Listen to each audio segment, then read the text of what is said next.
პირდაპირ ეთერში დაუბრუნდით სტუმართან ერთად ეთერს მიღმა რაღაცები მოვიხილეთ და ბევრი საინტერესო გვაქვს თქვენთვის მოსაყოლი როგორც იგვეთება ვაჟა ვაჭარაძე იქიმი ენდოკრინოლოგი და თემა გახოთ პოპულარული დიეტები. მოგესალმებით. მოგესალმებით. იმედია რომ უკვე კარგად გრძნობს თავს, იმიტომ რაღაცნაირად ეთერს მიღმა უკვე გავშინავდით. ბატონო, ბაზა მოვამზადეთ. ძალიან ბევრი დიეტის შესახებ გვსმენია 1000-ნაირი ვარიაცია ამ დიეტებისა. თუმცა მე მაგალითად ძალიან სკეპტიკურად ვარ ხოლმე განწყობილი და ახლაც აღვნიშნე რომ მაგალითად ერთ-ერთი არის კეტო დიეტა, რომლის მიმართაც ჩემი დამოკიდებულება არის ძალიან ურაზროვანი, ვერ ჩამოყალიბდი, ვემხრობი, არ ვემხრობი და მოკლედ ბევრი კითხვის ნიშანი არის ჩემ შემთხვევაში ალბათ მაყურებლის შემთხვევაში. კარგია რომ დღეს ბევრი დრო გვაქვს. კი ბატონო, შეგვიძლია რომ მივყვეთ თითოეულს და კონკრეტულად ვისაუბროთ, ასე რომ ვინც ორშაბათიდან დიეტას იწყებს და აპირებს და ჯერჯერობით არ მიუღია საკვები, მოგვისმინოს და არჩიოს შემდეგ არჩიოს რომელი დიეტით იწყებს ამ ორშაბათს, მეგობრებო. მოკლედ, მინდა რომ დავიწყოთ კეტო დიეტით. რას გვეტყვით კეტო დიეტაზე, რამდენად უსაფრთხოა და ვისთვის არის ხელსაყრელი ეს დიეტა? კი ბატონო, მოგესალმებით კიდევ ერთხელ, დიდი მადლობა მოწვევისთვის და დილამშვიდობა ყველას, ჩვენ ყველა მაყურებლებსაც მათ შორის. ესე იგი, დავიწყოთ კეტო დიეტის კუთხით, ხო, რადგან ძალიან მნიშვნელოვანი არის მით უმეტეს ახალი წლის პერიოდი იყო ჩვენთან და საქართველოში ახალი წელი საკმაოდ დიდი ხანი გრძელდება. აქტუალური არის სხვადასხვა სახის დიეტის გამოყენება.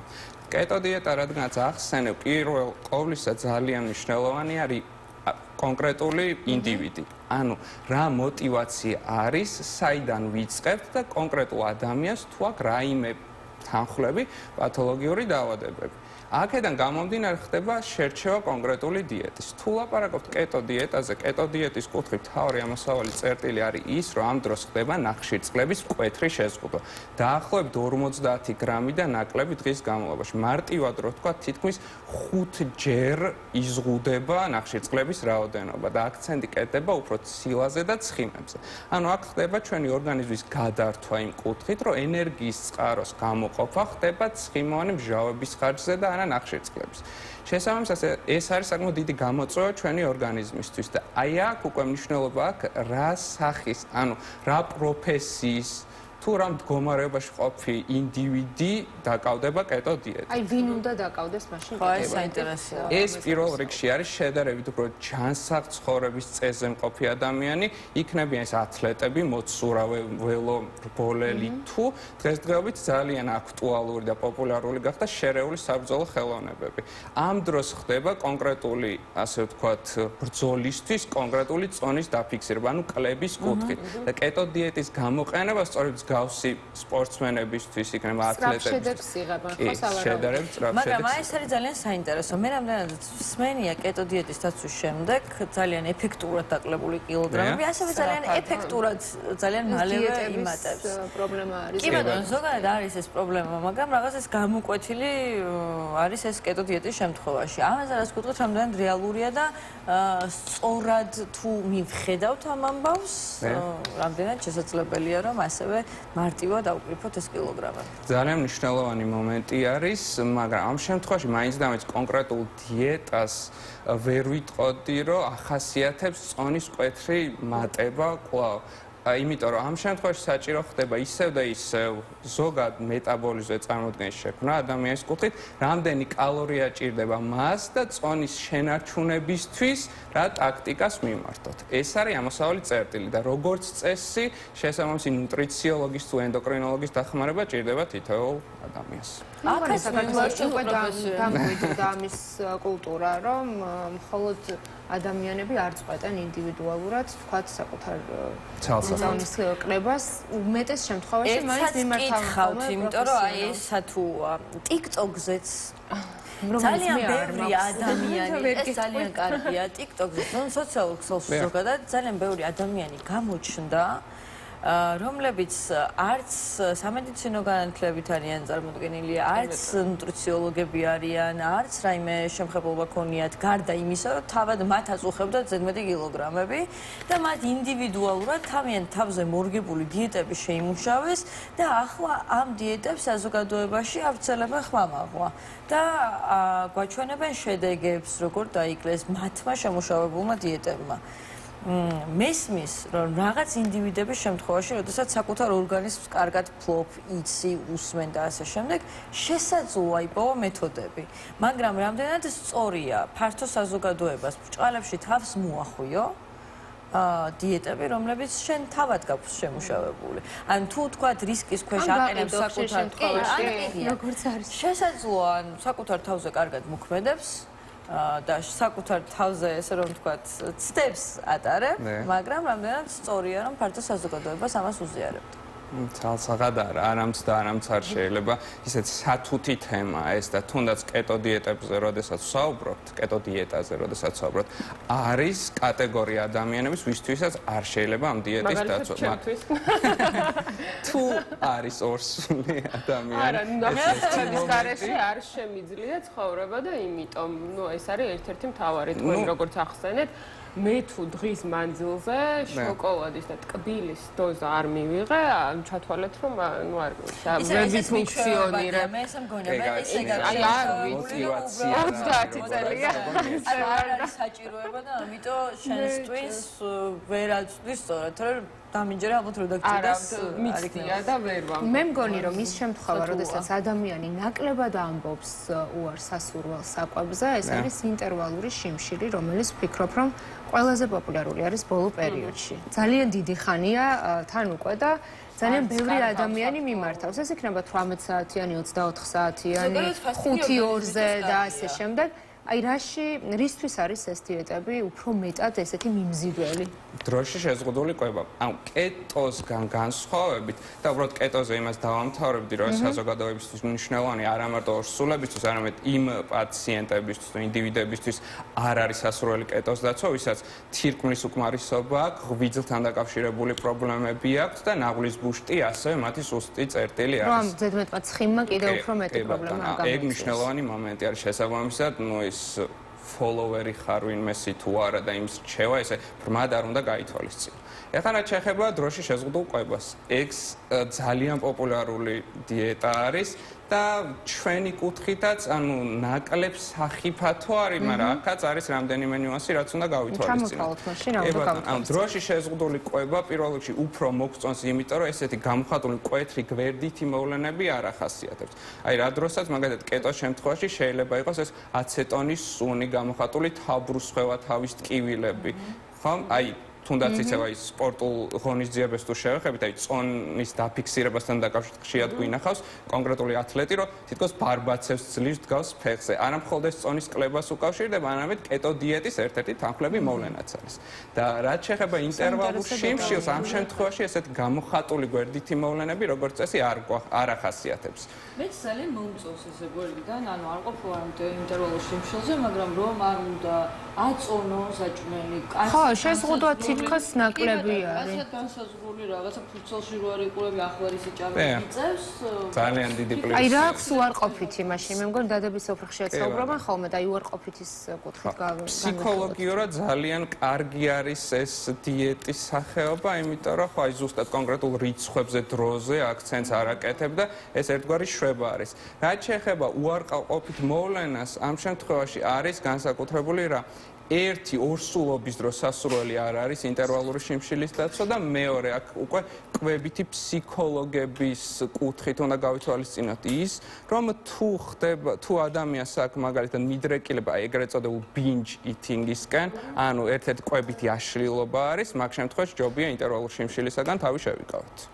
ერთი რაც მინდა დავამატო ინტერვალურ შიმშილზე, ძალიან მარტივად გამომუშავდება ჩვევად. ორგანიზმი ძალიან მარტივად ეჩვევა. მიუხედავად იმისა, რომ ასე განსაზღვრულად მე არ გადამიწყვიტავს, რომ რაღაც ინტერვალურ კვებაზე ყოფილიყავი, ასე გამოვიდა ჩემი ცხოვრების რიტმიდან გამომდინარე, რომ უკვე კონკრეტულ ერთი და იმავე დროს მშივდება. მაგალითად, შუადღის პირველ საათზე და საღამოს დაახლოებით 5 საათისთვის. ეს რამდენად შეიძლება ჩაითვალოს ინტერვალურ კვებად და ინტერვალურ კვებაშიც თუ შეგვიძლია განსაზღვროთ ასე თუ ისე დოზები და კალორაჟი, რომელიც ხელს შეგვიწყობს გავხდეთ. მე მაგალითად ეს ყველაფერი მეხმარება იმაში, რომ უბრალოდ წონა შევინარჩუნო. აი, გახდომასა და წონის შენარჩუნებას შორის რა პარალელი და სხვაობა არსებობს? კი ბატონო. აქაც უშუალოდ мотиваციაზე არის დამოკიდებული ყველაფერი, ხო? რა мотиваცია გაქვს, საიდან ვიწყებ და თქვენი, ასე ვთქვათ, მეტაბოლიზმი რა მდგომარეობაში არის, ნივთიერება ცვლა. რამდენი კალორია გჭირდება წონის შესანარჩუნებლად და რამდენი გჭირდება მის დასაკლებად. რატომაც მოგწონს ინტერვალური შიმშილი, თქვა და 5-2-ზე მიდგომა, რადგანაც ახსენე. შეიძლება მაგათი გაერთიანება რა კუთხით. თქვენ იღებთ დღიურად 5 დღის განმავლობაში იღებთ იმ კალორიებს, რაც გჭირდებათ წონის შესანარჩუნებლად, საშუალოდ 2000 კალორია და 2 დღის განმავლობაში ოღონდ ზედიზედ 2 დღე არ უნდა იყოს. შიმშილის მანძილზე გადანაწილება. 3-4 დღეში ერთხელ შეიძლება ესე ვთქვათ, იღებ დაახლოებით 600-დან 800 კალორიამდე. კი, ფაქტობრივი შიმშილია. კი, ერთგვარი გამოწვევა ორგანიზმისთვის, მაგრამ რადგან 5 დღე ჩვეულ რეჟიმში ცხოვრობ, ან კვირა რო ავიღოთ საშუალოდ 14000 კალორიის მაგივრად, გამოგივათ 11600, სადღაც ეს. Ну, და საბოლოო ჯამში შორეულ პერსპექტივაში ეგ ძალიან კარგ შედეგს გაძლევს წონის კლების კუთხით. რა უნდა ვიცოდეთ შედარებით.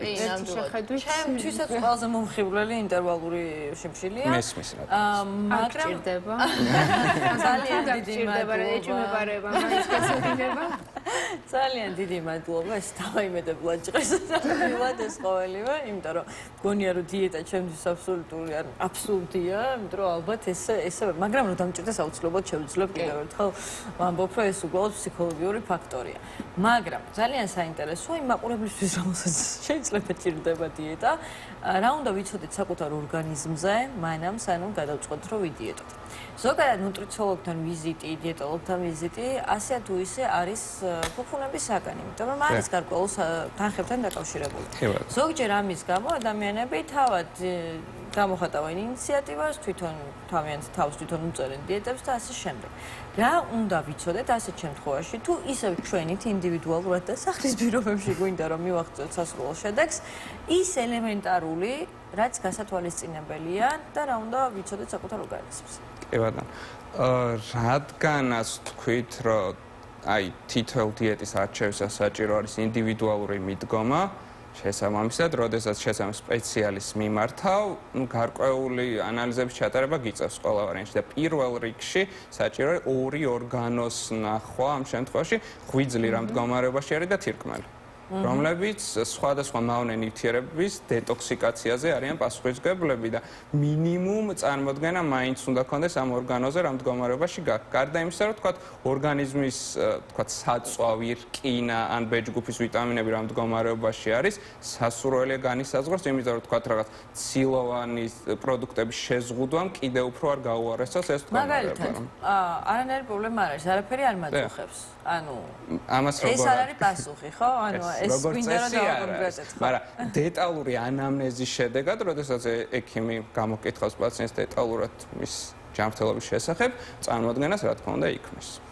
ერთი დეტალი, რომელიც დღეს გავიგე და ამ დიეტასაც მინდა რომ შევეხო, იმიტომ რომ მართლა პირველად გავიგე, შენ თქვი რომ შენთვის მარტივი იქნება 18 საათიანი საჭიროების შემთხვევაში და ჩემთვის მე მგონი ხმელთაშუა ზღვისპირეთის დიეტა იქნება უფრო მიმზიდველი, რომ რატომ იქნება ძირითადად ალკოჰოლი იზღუდება ხოლმე დიეტების დროს, ну, სასტიკად აბზაულია ხოლმე. თუმცა ამ შემთხვევაში როგორც ჩვენ კადრის მიღმა ვისაუბრეთ, ღვინო გარკვეული რაოდენობით არის დასაშვები. მართლა პირველად გავიგე ამ დიეტის შესახებ და რას წარმოადგენს ის. ანუ ძალიან წარმოადგენს უყურებელს საკუთარ თავზე, იმიტომ რომ არა, უყვარს ქართველებს, აი თქვენ ზუსტად ეს თქვით, რომ კი, ქართველებისთვისო უფრო მიმზიდველიაო და აი რატომ არის ეს დიეტა ქართველებისთვის. სანამ ამ კითხვაზე ვრცელ პასუხს მოვისმენთ, მანამდე მინდა გკითხოთ მითია თუ რეალობა, ჩვენ კადრის მიღმა კი აღვნიშნეთ, მაგრამ მაყურებელსაც ვუთხრათ მითია თუ რეალობა ის, რომ ღვინო, წითელი ღვინო ამ შემთხვევაში კალორიებს წვავს, იმიტომ რომ ესეც საკმაოდ გავრცელებული წინადადებაა და ძალიან ბევრი ადამიანი მიირთმევს იმის გამო, რომ დაწვას კალორიები და რამდენად შეგვიძლია დავეყარდნოთ. დიეტაც არის მე მგონი წითელი ღვინის, მაგრამ ამ შემთხვევაში მე მგონი მხოლოდ ღვინოს მიირთმევენ და ნებისმიერი რამ დაწვავს კალორიებს ამ შემთხვევაში. ზუსტად ეგ მომენტი არის. ანუ რადგანაც ეს საკითხი გაისვა, ვიტყვი რომ მითი არის. მითი არის, რადგან წითელი ღვინო ცხიმის წვას ხელს არ უწყობს, მაგრამ თავის დადებითი ეფექტები აქვს და რადგან ის სასარგებლო სხვადასხვა პოლიფენოლებს, ნივთიერებებს შეიცავს, რომელიც ანთების მარკერებს, სხვადასხვა ანთების მარკერის შემცირებაში გვეხმარება, რაც ზოგად ფონს ნივთიერებათა ცვლის კუთხით აწესრიგებს. ეგ პლუსი ცალსახად არის. მაშინ ახლა დავუთმოთ. თუმცა მითია, ამაზე შევთანხმდით. კი ბატონო. გადავიდეთ ახლა ამ ხმელთაშუა ზღვისპირეთის დიეტაზე. ამ ეს შეიძლება ითქვას, რომ დიეტა იმდენადაა, რაც ცხოვრების წესი არის და აქ უკვე დაკვირვება იყო იმ ქვეყნებზე, რომელიც ხმელთაშუა ზღვის პირეთში არის, ასე ვთქვათ, იტალია, საბერძნეთი, ესპანეთი და დადგინდა, რომ აქ მოსახლეობის მხრივ კარდიოვასკულარული ან გულსიძახთა სისტემის მხრივ დაავადებების მაჩვენებელი ბევრად მცირეა სხვა ქვეყნებთან შედარებით. და იტალიაში ძირითადად პიცას მიირთმევენ და ამ დიეტის შემთხვევაში როგორ ხდება პასტა, აქ აქცენტი კეთდება რაზე? ანუ რა სახის ცხიმებს ვიღებთ? არის შედარებით საზიანო ცხიმები, ეგრეთ წოდებული ნაჯერი და ტრანსცხიმები, როგორიც არის საკონდიტრო ნაწამში, სასუსნავებში, რომელსაც ვადაქვს რამდენიმე წელი და მეტი, ასე ვთქვათ, მაღალცხიმიან რძის პროდუქტებში, შესაბამისად, ანუ ამათზე გვიწევს შედარებით უარის თქმა და აქცენტი კეთდება შედარებით სასარგებლო ცხიმებზე, მონო და პოლიუჯერზე, როგორიც არის მაგალითად ზეითუნის ზეთი, თხილეული, თევზეული და ზღვის პროდუქტები. კიდევ, რადგან ზღვის პროდუქტები ვახსენეთ, ამ შემთხვევაში რა სახის ხორცს ვიღებთ, მაგას აქვს ძალიან დიდი მნიშვნელობა თუ გულისხმობთ ხმელთაშუა ზღვის დიეტას. ანუ აქცენტი კვირაში დაახლოებით 3-4 ჯერ კეთდება თევზზე და ზღვის პროდუქტზე. როდესაც ძალიან იშვიათად ამ კვირაში ერთხელ არის ნებადართული წითელი ფერის ხორცის მიღება. ეგ დიდი სხვაობა არის, მაგრამ საქართველოსთან რო შევადაროთ, როგორც წესი, ჩვენ შემთხვევაში წითელი ფერის ხორცის გამოყენება ხდება და ზღვის პროდუქტებზე აქცენტი შედარებით ნაკლებად. ასევე რა სახის ნახშირწყლებს იღებ, ამას აქვს უდიდესი მნიშვნელობა, ანუ რაფინირებული ნახშირწყლები, ეგრეთ წოდებული, რაც სასუსნავებში და საკონდიტრო ნაწამში არის და რაც ტიპიური ქართველის რაციონის 20-30% შეადგენს, ამ შემთხვევაში ხმელთაშუა ზღვის დიეტაში დიდად გამოყენებული არ არის. და აქ ხდება მხოლოდ თლიანი მარცვლეულის გამოყენება, ჭვავი, შვრია ან კატო, ან ასე ვთქვათ, რთული ნახშირწყლების. ამ შემთხვევაში გაღვივებული მარცვალი უნდა გამოვიყენოთ? გასაგებია. და კიდევ ერთი რაც მაინტერესებს, თუ შეიძლება სტატისტიკურად განსაზღვროთ, რატომ ხდება ისე, რომ ძირითადად აი საქართველოში მაგალითად მიიჩნევა, რომ წითელი ხორცი უფრო ხშირად უნდა მივირთვათ, ვიდრე თევზი. და რა სხვაობას გვაძლევს ეს ორი?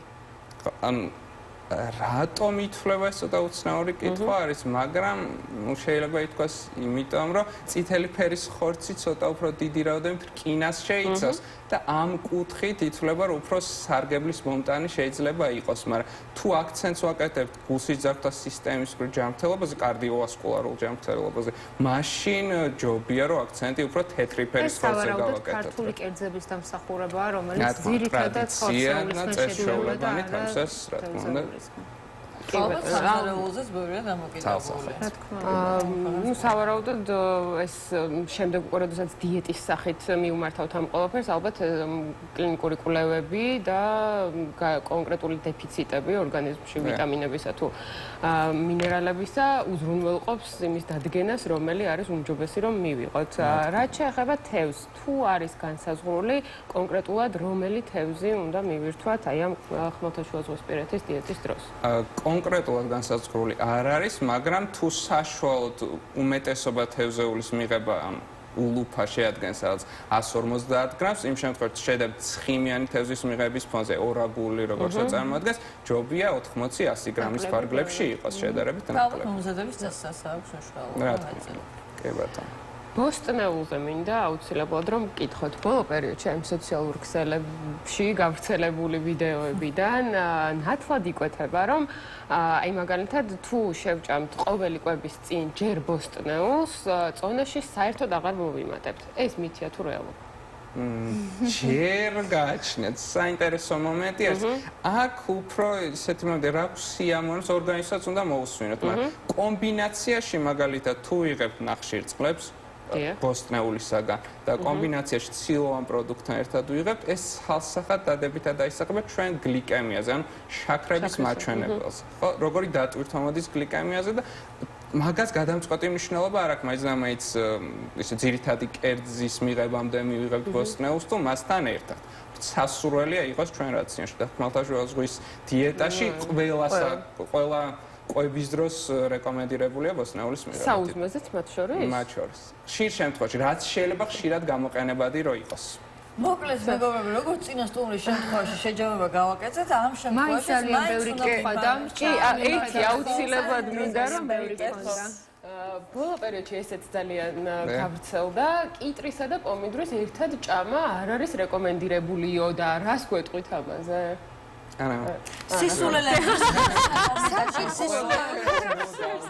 სისულელეც უსმენ დაგერ ადამიანი. არასერი არჯობია კახურის ზეთი, კიტრის და პომიდორის სავას. უღრმესი მადლობა. უნდა გითხრათ საინტერესო საუბრისთვის. მართლა ამოუწურავი თემა არის და თან ისეთ რესპონდენტთან ერთად როგორ ის თქვენ ხართ პირველად მომიწევთ თქვენთან საუბარ და ძალიან საინტერესო იყო ისეთ თემებს შევახებთ და მე მგონი მაყურებელსაც არჩევანის საშუალება მივეცით. უამრავი სახის დიეტა ჩამოთვალეთ. შევახსენოთ მათ კიდევ ერთხელ რომ ვაჟა ვაჭარაძე ექიმი ენდოკრინოლოგი იყო დღეს ჩვენი სტუმარი და დიეტებზე ვისაუბრეთ.